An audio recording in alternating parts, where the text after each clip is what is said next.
Hello दोस्तों, नमस्कार। अगर आप एक आईफोन परचेस करना चाहते हैं, उसके लिए पैसे आपने सेव कर रखे हैं पहले से ही, तो आज मैं आपको बताने वाला हूं कि आपको कौन सा आईफोन परचेस करना चाहिए और किस सेल में परचेस करना चाहिए, जिससे कि आपका बजट भी पूरा बना रहे और आप कम पैसों में आईफोन को अफोर्ड कर पाएँ। क्योंकि यहाँ पर मैंने जो आईफोन लिया था वो 50,000 में आईफोन 13 परचेस किया था। इसके लिए आपको इंतज़ार करना पड़ेगा फ्लिपकार्ट की बिग बिलियन डेज सेल के लिए। तो फ्लिपकार्ट की बिग बिलियन डेज सेल जो है वो आपको सितंबर महीने में आती हुई देखने को मिल जाती है हर साल। ये सेल हर साल लगती है और इसमें आईफोन जो है वो काफ़ी ज़्यादा अफोर्डेबल प्राइस पर आपको देखने को मिल जाते हैं। उस समय एप्पल नया फ़ोन लॉन्च करती है और पुराने की जो प्राइस है वो अपने आप डाउन करती है, तो उसमें आपको 10,000 का डिस्काउंट मिलता है। साथ में फ्लिपकार्ट की जो सेल होती है उसमें और भी लंबा आपको डिस्काउंट मिल जाता है। तो इस साल की प्राइसिंग जो है वो क्या होने वाली है, आपको कौन सा आईफोन लेना चाहिए, उसके बारे में भी मैं आपको बता दूं। आईफोन 11 अगर आप परचेस करने की सोच रहे होंगे, आपको लग रहा होगा कि Flipkart big billion day sale में तो ये कितने का मिलेगा। फिलहाल में इसकी जो प्राइस है 41,000 रुपीज़ देखने को मिल रही है और ये सेल के दौरान आपको 24,999 रुपीज़ यानी कि 25 के अराउंड में जाता हुआ देखने को मिल जाएगा। अगर आप आईफोन 11 परचेस करने की सोच रहे हैं, आपका बजट 25,000 के अराउंड ही है, तो आप इसको बाय कर सकते हैं। लेकिन मैं रिकमेंड नहीं करूँगा, क्योंकि इसमें आपको 3 चीज़ें जो हैं वो नहीं मिलती हैं जो कि ज़रूरी हैं। पहला है, ये डिवाइस 5G नहीं है, 5G होना चाहिए। दूसरा, यहाँ पर और जो आईफोन है उनके कंपैरिजन में इसकी डिस्प्ले इतनी ज़्यादा क्वालिटी वाली नहीं है। इसकी जो निट्स भी है वो भी डाउन है, तो इस कारण से मैं कहूँगा कि इसको बाय करना ठीक नहीं है। इसकी जो बेस स्टोरेज है वो 64 GB की है।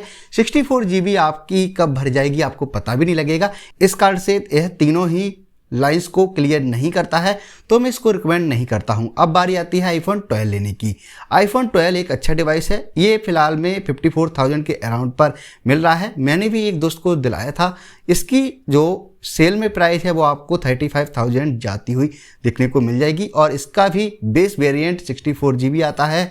तो इसको अगर आप परचेस करना चाहें, थोड़े से और पैसे आपको देने होंगे।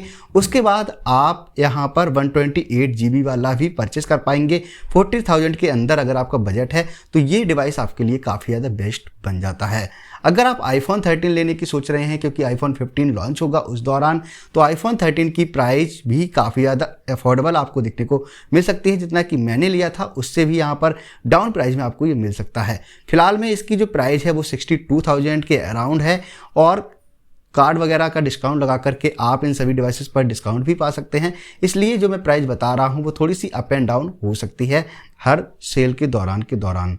साथ में इसकी जो सेल के दौरान जो प्राइस जाएगी वो 45,000 के अराउंड में आपको आईफोन 13 मिल सकता है।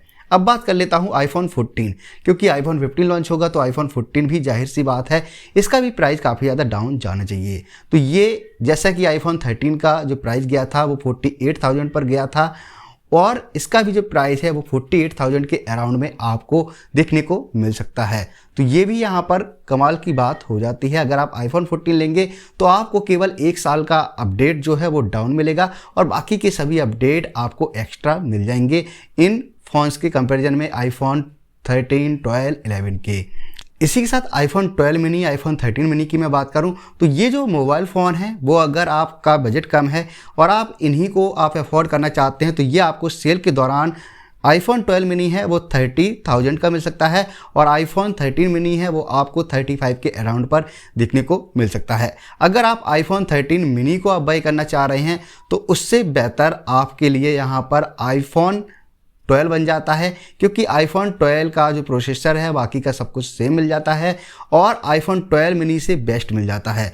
तो इसलिए आप आईफोन 12 को आप प्रेफर कर सकते हैं आईफोन 13 मिनी के कंपैरिजन में, क्योंकि यहाँ पर बजट भी आपका लगभग उसी के समान है। अब मैं बात करूँ आईफोन 12 या फिर 13, इन दोनों में से आप किसको प्रेफर करेंगे लेने के लिए। अगर यहाँ पर कंपेयर करूँ तो इनके कंपैरिजन में अगर डिस्प्ले की बात की जाती है तो आती है नॉच की बात।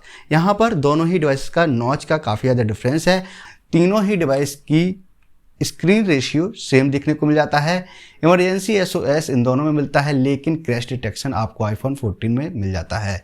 बात कर रहा था मैं आईफोन 12 और 13 के कंपेयर के बारे में, तो आपको इन दोनों पर कैमरा सेम देखने को मिल जाता है। अगर बैटरी की बात करें तो यहाँ पर 2 घंटे ज़्यादा चलने वाली है आईफोन 13 की। साथ में आईफोन 12 A14 बायोनिक चिप के साथ में आता है और आईफोन 13 A15 बायोनिक चिप के साथ में आता है। तो यहाँ पर परफॉर्मेंस में आपको थोड़ा सा डिफरेंस दिखने को मिल जाता है।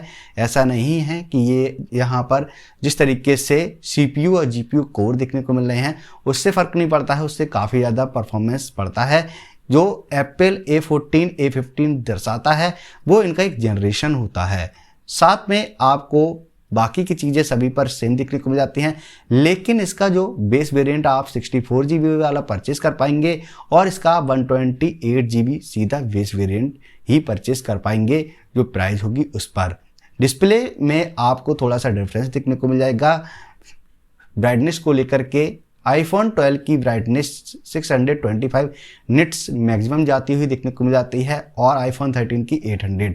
लेकिन HDR मोड में अगर आप वीडियो प्ले करते हैं, कुछ वीडियो HDR पर प्ले होते हैं, उनकी आपको सेम निट्स देखने को मिल जाती है।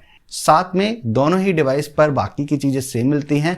जैसा कि मैंने आपको बताया, कैमरा में थोड़ा सा डिफरेंस दिखने को मिल जाता है। आईफोन 12 का कैमरा ऑप्टिकल इमेज स्टेबलाइजेशन के साथ में आता है। आईफोन 13 का camera sensor shift optical image stabilisation के साथ में आता है। फोटोग्राफिक स्टाइल एक नया फीचर है जो कि आपको आईफोन 13 में दिखने को मिल जाता है। अगर आप वीडियो रिकॉर्डिंग करते हैं तो आईफोन 13 के अंदर आपको cinematic mode for recording video देखने को मिल जाता है, जो कि आपका पोर्ट्रेट शैलो बहुत ज़्यादा बेस्ट कर देता है।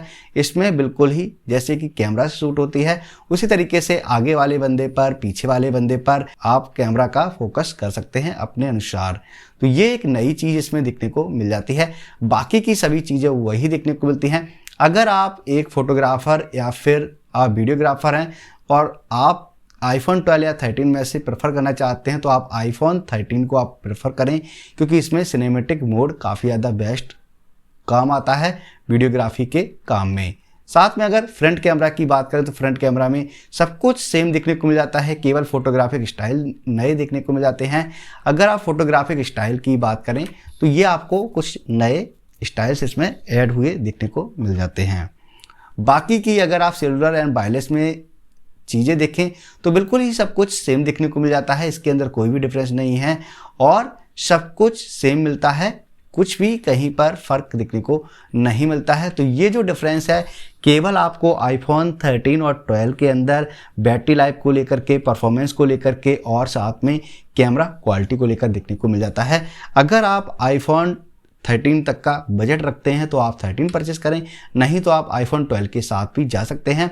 डिवाइस 5G हैं दोनों ही डिवाइस बिल्कुल ही अच्छे हैं। फिलहाल में ये जो डील्स हैं वो फ्लिपकार्ट बिग बिलियन डेज में आपको काफ़ी ज़्यादा बेस्ट प्राइस पर ये जो फ़ोन है वो मिल सकते हैं।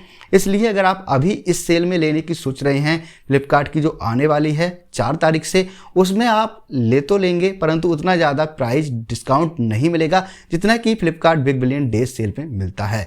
तो इसलिए आप अभी के लिए रुक सकते हैं फिलहाल में, अगर आप इंतज़ार कर सकते हैं तो, वरना आपके 4000 रुपीज़ से लेकर के 9000 रुपीज़ तक एक्स्ट्रा देने पड़ सकते हैं अभी की जो सेल में है। जो प्राइस अभी देखने को मिलेंगे उससे ज़्यादा अच्छे प्राइस आपको Flipkart big billion days cell में मिल सकते हैं। फिलहाल में आज की जानकारी कुछ इतनी ही थी और जानकारी के साथ अलग वीडियो में मैं आपको मिलूंगा। तो फिलहाल में चैनल को सब्सक्राइब करना मत भूलना और इन्फॉर्मेटिव जानकारी के लिए। Thank you. जय हिंद, जय भारत, वंदे मातरम।